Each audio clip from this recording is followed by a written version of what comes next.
ma xaqiijin kari waxaa ahay maanta cidaa Soomaali ka ahay ma garan karo hooyadey ciday ahayd ma garan karo cause of wax lagu garto hooyana may jirin anna wax lagu gartay ma jirin baafin waa dareemi kartay qof cunugiisi oo isaga ehel kaleetaba aa qabin oo ilmihiisa ehel uu yahay markii lagu dhaho cunugaaga si maxaa xanuunka dareemaysid. Assalaamu calaykum waraxmatullaahi tacaala wabarakaatuh. Waxaan wanaagsan daawadayaal walaalkiin wariye Soomaaliyeed Maxamed Baaruud Xuseen gobolka Waqooyi Bari xeryaha qaxootiga Dhaab.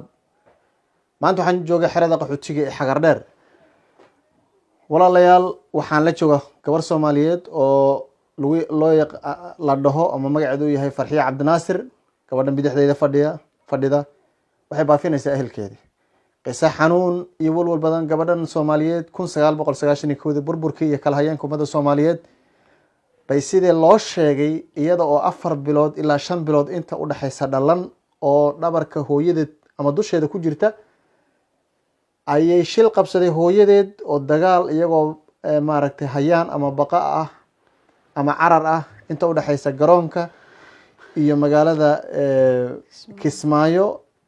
bay halkaasi dhibaato kala kulantay hooyadeed baa halkaasi lagu dilay iyadoo meydka hooyadeed naaskeeda jaqaysa oo nuugaysa oo waa ilmo dhabarka ku jira ayaa nin askari ah oo askartii wax dilaysay isbaacsanaysa kamida soo qaaday magaalada Kismaayo keenay reer buu u keenay reer bay u sii dhiibeen calaa iyo xaasil gabadhii reer Soomaaliyeed baa hooyo Soomaaliyeed baa soo nuujisay naaska oo islaamnimo iyo Soomaalinimo u soo nuujisay 14 sano markay jirtay reerkay soo korsadeen quraan la baray oo la soo barbaariyay deewaadadan is dhalin isfaham waayeen kadib gabadhu way ka tagtay waa la guursaday hadda waa hooyo laba guur soo martay 6 iyaala Ilaahay subxaanahu wa ta'ala ku manaystay balse arunta xanuunka walwalka iyo walaaca badan ku dhawaad in ka badan 30 sano oo hadda hooyo xaasa tahay 6 cunugna ay dhashay ma haysato ehel adeer abti ayay sodo iyo cid iyada hilibkeeda ay hadda ma haysato iyada lafteeda kuma aysan dhiirin inay baafiso ay marka hore soo bandhigto balse markii ugu horeysay hadda soo bandhigayna Farxiyo waxaan filayaa waxa kula baxay waa magacii reerku soo koriyay ku bixiyeen Cabdinaasirna waxay tiri waa aabihii dhalay ilmihi adnaaska la nuug bal dadka Soomaaliyeed u sheegay qisada ku qabsatay wallahi qisada ay qabsato waa sidoo walaalkeen noogu sheegay Maxamed aniga kuma dhiiranin inaan meel soo fariisto oo isbaafiyo ilaahay khayr siiya gabar baa ugu dhiirisay gabadhaas walaasheena oo mahad celinaya walaalkay Maxamedna isagana ajiibistoona soo ajiibo oo uga mahad celinaya aniga waxaan ahay hooyo Soomaaliyeed hadda ana hooyo ah waxa aan raadinayo waa dadkayga iyo ehelkayga haddana alxamdulillah ana ehel haysto laakiin bini aadamka kama dhamo cidna qofkiisa kama dhamo hooyaday ma arag aabahay ma arag ehelkayga ma arkin wali qof jiirkayga ku yaala ma arkin marka aadan helin qof jiirkaaga ku yaala waa dareemi kartaa dhibaatada iyo nolosha sidoo kugu noqonayso cunuga adiga aad dhashay cunuga aadan dhalin isku dareen hata kuuma oo adiga ana hadda waa dareemay hooya noqday kayga haduu maanta dhan qaylinayo waxa laga yaabaa inaana dhibsanin cunuga dawladda ugu qayliyo wax yar isagoo si kasta ii wanaajinayna halaas yarka aad dhibsado marka qofkii ka waran ku soo koray dhowr iyo 10 sano kusoo jiray adii ugu yaraan 17 sano lagu guursaday ilaa 17 sano kusoo dhex jiray dad aan ehelkiisa ku yaalin oo hilibkiisa hadda si kasta qofku wax ugu qabato ama qofka si kasta u caawiso inaad u hagar bixin isagana ka dhaadhacsan adna waxa ka dhaadhacsan in lagu hagar bixinin tan jirtaa waxay tahay qof walba qofkiisa kama maarmo qof walba oo wax ka maqan yihiin oo ummadda Soomaaliyeed kamid ah oo dadka burburka lagu kala hayaamay ah aniga waxa ahay cunug dhalatay xilliga burburka dawladda Siyaad Bare 1991 afgambigi dawladdi hooyaday waxay dhimatay ayadoo qaxayso sidee ku dhimatay ma sheegi kari aniga waxa ahay qof sheekada looga sheekeeyo oo kaliya ah ma xaqiijin kari waxa ahay maanta cidaa Soomaali ka ahay ma garan karo hooyaday ciday ahayd ma garan karo cause of wax lagu garto hooyana may jirin anna wax lagu gartay ma jirto oo anigina waxa ahay cunug yar oo 5 bilood dhalan hadda cidna ma qiyaasi ka dhaxta inaan noolahay sababtoo ah waxa la qiyaasiyay cunuga hooyada dushi ku wada haday dhimatay leesma oran karo cunugii baa nool marka qof walba oo muslim ah oo ama maqlay sheeko inuu qof reer hebel ah uu ka dhumo qofkaasito waxa ka codsanaya si naxariis ku beegantaa inay ila soo xiriiraan codsi bay iga tahay mar walba waa ogtihiin qofka markuu dumar yahay nolosha kaligiis markay soo marto way adag tahay hadda qurbaha marka joogtiina ka calaacashin dadka qurbaha joogta waxay dhahaan qurba joogaanahay ilmihii saan ah waana lagu dayacay noloshiisa qofka qariibta ha ka waramo oo aan weligiis la kulmin qof ehelkiisa ah oo weligiis aan arkin qof naxariis u galo oo weligiis arkin adiga hadda waxaa laga yaabaa inaad 10 sano ama ehelkaaga 5 sano kasoo maqan tahay aa qurba aad tagtaa calaacalayso noloshiisa qofka qariibnimo kusoo dhamaysta 30 sano ku gaara ka waran oo maanta isaga hooyo cunugii ugu weyn 12 sano jira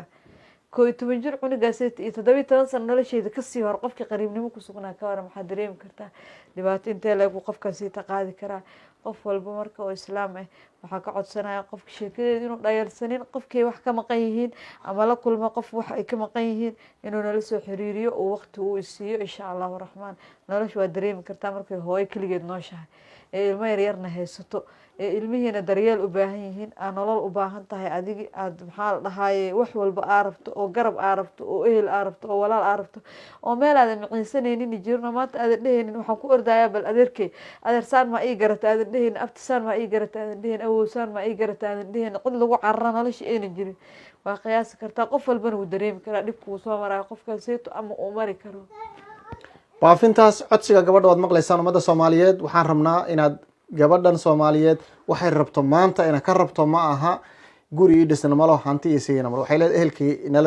ila raadiye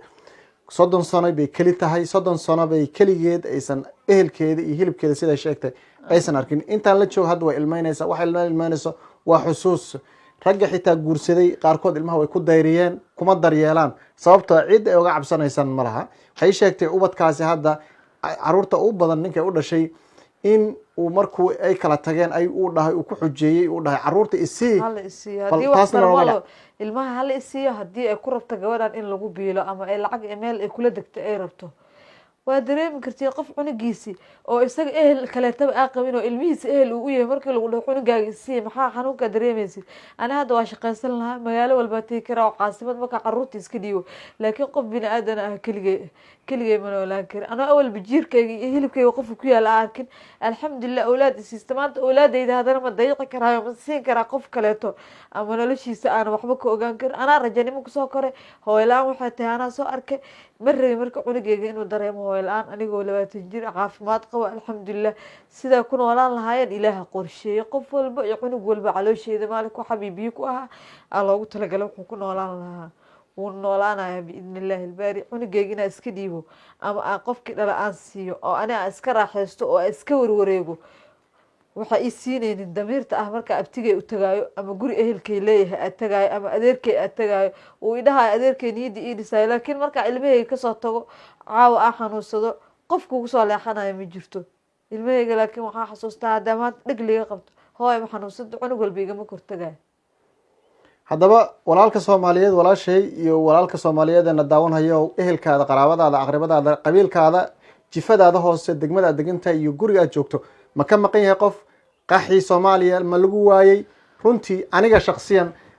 dad cid kasta qof ka maqan aniga xitaa gabar baa iga maqan laakiin ma aha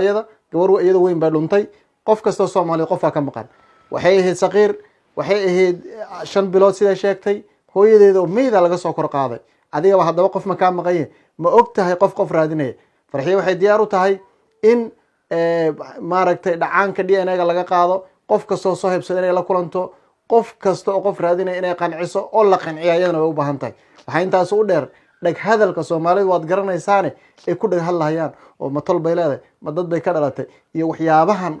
ay Soomaalidu ku hayaan ba ka sii daran walaalayaal waxaan codsanaynaa muuqaalkina sheegaraysan muuqaalkina sii gudbisaan muuqaalkan aan ku caawino walaasheen in ay ehelkeed ku hesho waxa intaas u dheer waa gabar iimaan leh waa gabar runtii diinta baratay oo iimaan iyo qanaacad badan ay ka muuqato waxa la ii sheegay dadka aqoonta u leh waliba ugu soo xiray in nolosha gurigeeda ay baaba'tay hadda gurigan aan hawsha ku sameynayna keed maaha caruurta iyada ay dhashay baan kala xishoonay in